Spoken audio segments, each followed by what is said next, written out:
Hello, this is Coffee Break with Ninita, a daily guide of coping skills that gets us through by making us strong.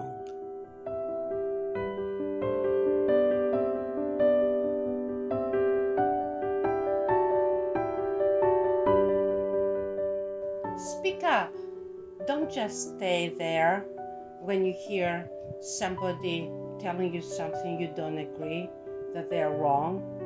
Okay, have you heard that? We very frequently associate speaking up with regaining inner peace. Most of the times when we speak up, we create drama or we are interacting with somebody else's drama. We might feel temporarily, as we're speaking up, some sense of order, some sense of peace, but it doesn't last. That feeling we get by speaking up doesn't last.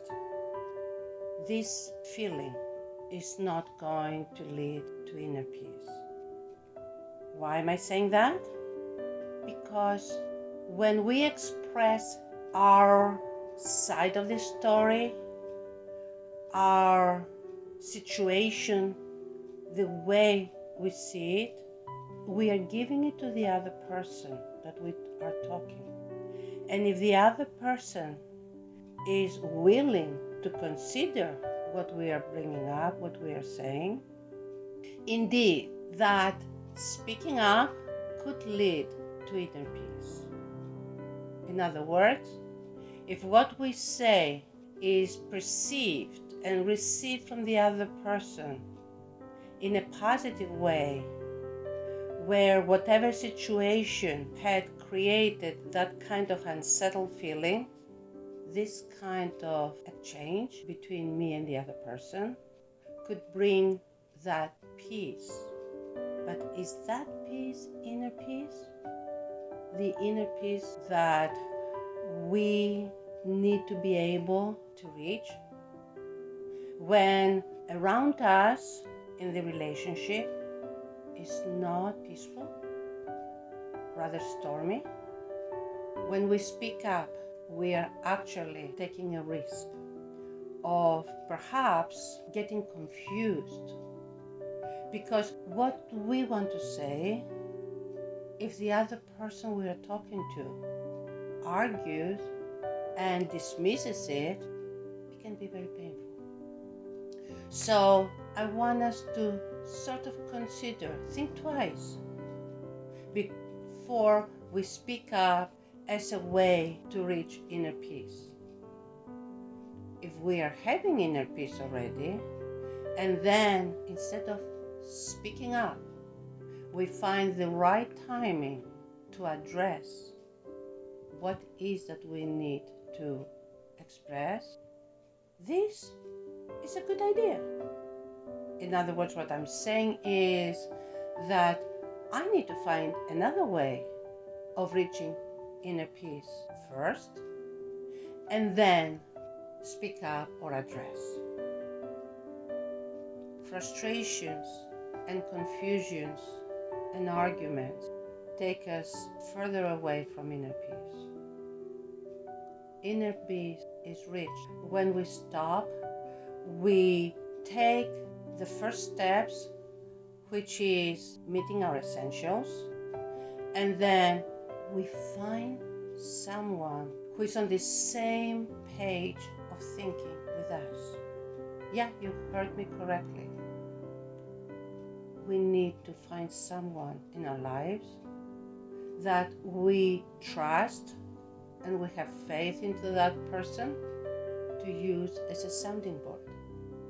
You might say this is not the spouse. At times it can be the spouse. Other times it might not be a good idea to be the spouse.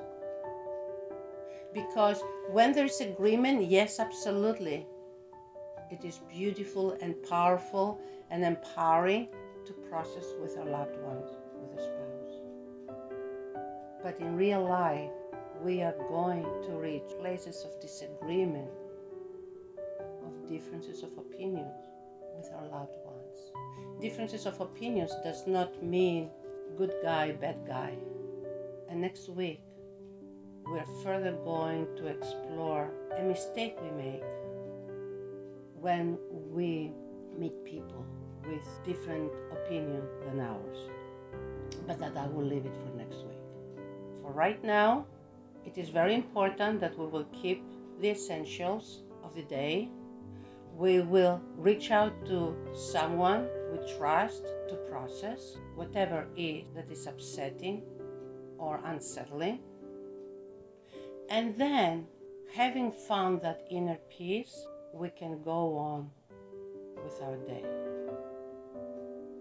So, the inner peace comes from, first, meeting our essentials, and second, having someone in our lives, a friend, that we trust and respect, that we can use as a sounding board.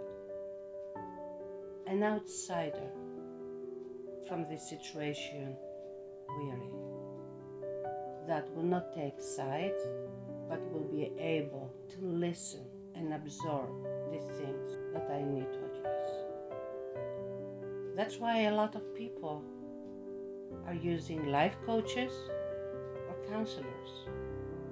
Unfortunately, the broader opinion thinks that if you have a counselor or a life coach, you must be broken. And that is a wrong opinion.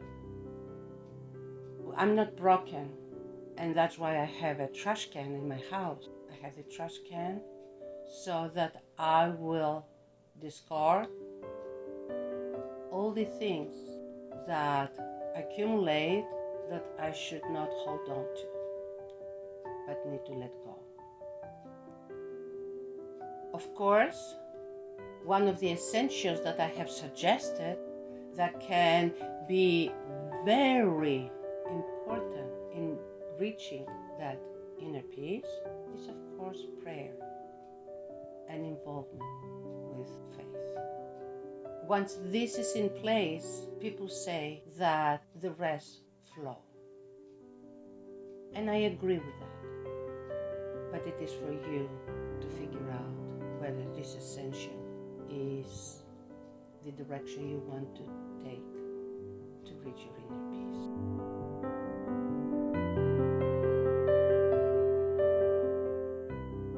We thank you for listening to Coffee Break with Ninita. Our goal is to help our StayWHOLE community work through their challenges. Please join this cause by supporting us on Patreon. You can do that for the price of just 1 cup of coffee per month. Just click on the Patreon link in the podcast description below, or simply visit us at www.patreon.com/StayWHOLE. We appreciate you and hope we can help you stay whole.